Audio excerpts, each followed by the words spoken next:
A paz do Eterno, amados irmãos. Hoje a leitura vai começar no livro de 2 Pedro, capítulo 1. E também houve entre o povo falsos profetas, como entre vós haverá também falsos doutores, e que introduzirão encobertamente heresias de perdição, e negarão o Salvador que os resgatou, trazendo sobre si repentina perdição. Será de quem que está falando, meus amados? E muitos seguirão as suas dissoluções, pelo qual será blasfemado o caminho da verdade. Esses tais homens, eles deturpam o caminho da verdade. E desde a época de Noé, né, já acontecia desses falsos mestres estar. Nimrod, por exemplo, na minha visão, era um deles. Mas será quem mais é válido para os tempos de hoje? Será que você pode citar algum? Quem sabe, depois que eu ler o versículo 3, podemos chegar a essa conclusão. E por avareza farão de vós negócio, com palavras fingidas, sobre os quais já é largo tempo, não será tardia a sentença, e a perdição não dormita. Meus queridos, vejam bem, farão de vós negócio. Quem faz do ser humano negócio? Existem muitas crenças, muitas religiões hoje, que fazem das pessoas negócio. Mas aí você vê, o líder religioso, ele abre um templo, da qual o Criador não mandou abrir, da qual o próprio Messias nunca abriu e nunca mandou ninguém abrir, e mente com palavras fingidas. Abra a tua palavra, irmão, no livro de Malaquias 3:10. Ele não tem nem o trabalho de mostrar o resto dos versículos, porque só esse versículo já dá medo na maioria. E que através desse versículo, ele faz de vós negócio. Igual eu já expliquei várias vezes, né? O Antigo Testamento, ele é para judeu. Hebreus 10, capítulo 10. Um novo e vivo caminho. Não deixando vossas congregações, como é o costume de alguns. Né? Não deixar a congregação é o quê? É deixar de ir na igreja? Não existia igreja naquela época. Aquele povo estava aceitando a graça do Messias e voltando para a lei de Moisés do Antigo Testamento. Então, não deixe vossa congregação, não deixe isso aí que o Messias morreu para te ensinar e volta para a lei de Moisés, não. Então, na onde eles tiram que pode construir templo, pedir mentiras? Na onde? Vamos lá ali no livro de 2 Samuel, capítulo 7, versículo 5. Porque tem pessoas que dizem que Salomão construiu um templo Criador e o Criador, ele foi condizente na ideia do templo. Vamos ver? 2 Samuel 7,5. Até mostrei esse versículo aqui para nenhum dos meus vídeos, mas nesse caso aqui eu vou mostrar outra coisa. Vai e diz a meu servo Davi, assim diz o Eterno, edificar-me-eis tu casa para minha habitação, Davi? Porque em casa nenhuma habitei, desde o dia em que fiz subir os filhos de Israel do Egito até os dias de hoje. Mas andei em tenda e em tabernáculo. Porque quando o Criador tirou o povo do Egito, meus amados, perdão. Quando o Criador tirou o povo do Egito, ele andou com eles em tenda, em tabernáculo, mas não pediu para ninguém construir nenhum templo para ele. Ele ainda continuando falando, capítulo 7, versículo 7. E em todo lugar em que andei, com todos os filhos de Israel, falei porventura alguma palavra com qualquer das tribos de Israel, a quem mandei apacentar o meu povo de Israel, dizendo, por que não me faz uma casa de cedros? Ou um templo de pedra? Então o Criador está falando o quê? Eu mandei alguém construir algum templo para mim, Davi? Acaso cheguei a algum líder de Israel e pedi um favor de erguer-se algum templo para mim, Davi? Quando teus dias forem completos, e vieres a dormir com seus pais, ou seja, quando você morrer, Davi, então farei levantar depois de ti a tua semente. Esse procederá depois de ti, e estabelecerei o seu reino. Este edificará uma casa ao meu nome, e confirmarei o trono do seu reino para sempre. A maioria dos líderes religiosos, meu amado, daí você vê quem é que está fazendo de vós negócio ou não. Se você mostrar isso aqui ao seu líder, ele vai falar para você assim, ó, faz uma pegadinha, vê se eu estou errado. Eu já fiz isso. Ele vai falar com você, é Salomão. Tá vendo? Salomão construiu uma casa para Deus. E Deus deixou. Será que está escrito isso no texto mesmo, meus amados? De quem o Eterno estava falando quando falou que iria construir uma casa para ele? Eu lhe serei por pai, e ele me será por filho. Já pescou quem que é, meus queridos?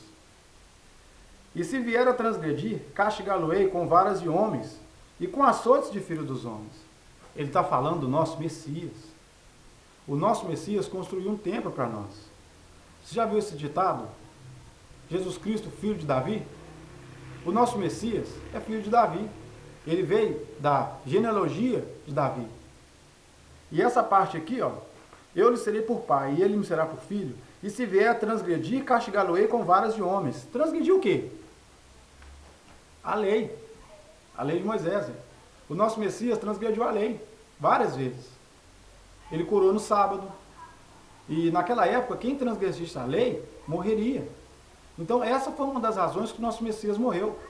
Ele curou a mão do leproso no sábado. Ele mandou um homem levar a sua cama no sábado. Ele curou aquela mulher, da qual a mulher falou, minha filha está com febre. E ele disse o quê? Posso tirar o pão dos meus filhinhos para dar para os cachorrinhos? Aí enquadra nós, viu, meus queridos, os gentios. E ela falou, mas até os cachorrinhos como não ligaram naquela mesa seus donos? E ele disse, grande é a tua fé, mulher. Transgrediu a lei, ele era gentia. Os judeus não davam nem bom dia para nós. Eles nem bebiam no mesmo copo que nós bebíamos. Prova disso, a mulher samaritana. Quando o Messias chega nela e fala, dê-me água para beber. Aí ela olha para um lado, olha para o outro. Mas você é um judeu, eu sou uma samaritana. Você me pede água para beber? Nem bebe no mesmo copo que eu. Por isso, meus amados, os judeus, eles acreditavam que só eles poderiam ser salvos. E no Antigo Testamento, de fato, era isso mesmo, né?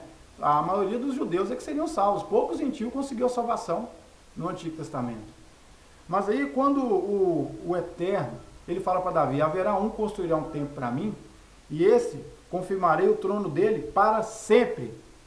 Salomão, o trono dele está para sempre? Ou é o trono do nosso Messias está lá em cima desse céu, com toda a glória ao lado do poderoso Criador? Quando o Messias, meus amados, ele entra no templo e joga tudo no chão e fala com os cambistas, com os sacerdotes, não fazer comércio da casa de meu pai. Casa do Pai, meus amados, somos nós, aonde o Espírito da verdade habita. E eles chegaram nele e falaram, com que autoridade você faz essas coisas? Agora ele se referiu ao templo. Destrua esse templo, e em 3 dias eu reconstruirei. E eles pensaram, mas como que ele vai construir o templo em 3 dias? Se nós demoramos, se não me engano, acho que 40 e poucos anos que eles demoraram para construir o templo. Eles não entenderam de qual templo ele estava falando. Não fazer comércio da casa de meu pai, não ensina aonde o Espírito do meu pai habita a fazer comércio. O pessoal estava vendo eles fazendo comércio. Naquela época, o judeu, o israelita, ele deveria cuidar do seu cordeiro o ano todo, para chegar lá no sacerdote, o sacerdote matar o cordeiro. O que estava acontecendo ali? Os sacerdotes já estavam cuidando do cordeiro, então era só você chegar lá, comprar o cordeiro e matar. Não. O Eterno naquela época ele pediu para você cuidar do cordeiro, você, para depois matá-lo. E era isso que estava acontecendo ali. Estava ensinando o povo do Criador, que é a casa dele, a fazer comércio. A prova maior, meus amados, é essa que citei agora. Destrua esse templo. Olha a diferença. Casa do meu pai. Como ele vai falar casa do meu pai com um carinho desse, e depois de 3 ou 4 frases ele falar, destrua esse templo, e em 3 dias eu reconstruirei. Amados, existe uma forma de adorar diferente. Não é mais em templo, não é mais em monte, assim como ele falou. Os verdadeiros adoradores adorarão o Pai em espírito e em verdade. Isso significa que durante 24 horas você tem que estar em espírito e em verdade. Não só quando você entra no templo, como muitos fazem, igual eu mesmo fazia, mas você tem que ser daquele jeito no templo, também aqui fora. Aquela mulher do poço disse para o nosso Messias, o certo de adorar no templo ou no monte, ele disse, nem no templo nem no monte, ele foi taxativo, meus amados. Acaso se o seu pai, quando você era mais novo, falasse com você assim, meu filho, você não vai entrar nem na casa do Rômulo e nem na casa do Davidson, tá? Aí você vai entrar na casa do Rômulo e na casa do Davidson? Será que isso está certo? E ele ainda falou, nem no templo nem no monte adorareis. Os verdadeiros adoradores adorarão o Pai em espírito e em verdade. O Pai é espírito. Os seus adoradores necessitam que seja em espírito. Quando nós batemos palma, meus queridos, isso é espírito? Não. Quando você perdoa um irmão de algo que ele fez, isso é em espírito? É. Então, meus queridos, a forma de adorar é amar o Eterno e amar o Criador durante 24 horas da sua vida.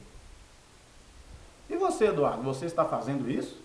Eu digo a você, meus queridos, eu estou no caminho, porque eu descobri isso há pouco tempo.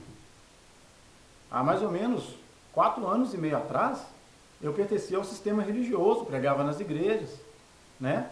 Ia ser ungido pastor, e eu percebi que isso estava errado. E eu abandonei isso tudo, comecei do zero. Igual eu falei uma vez aqui, né, no outro vídeo, eu emagreci 19 quilos. Fiquei muito triste, porque é difícil você abandonar aquilo que você ficou estudando a vida toda. Um evangélico chega no católico, numa frieza, e diz, você não pode adorar santo, não. É pecado. E muitas das vezes até mata a alma, porque aquele católico, ensinaram a ele, ensinaram os pais dele, então vem de uma tradução muito antiga. E a verdade tem que ser dita mesmo. Mas muitos evangélicos chegam e falam descaradamente. Então eu também chego aos evangélicos e falo, você tem pastor? Você está errado. Mateus capítulo 23, verso 7, lê tudo para você ver. A nenhum de vós chameis mestre, pai, pastor. Não é necessário ter um templo. Nós somos o templo. Aonde tem 2 ou mais reunidos no nome dele, ele está. E aí quando perguntam para mim, Eduardo, você não congrega? Congrego.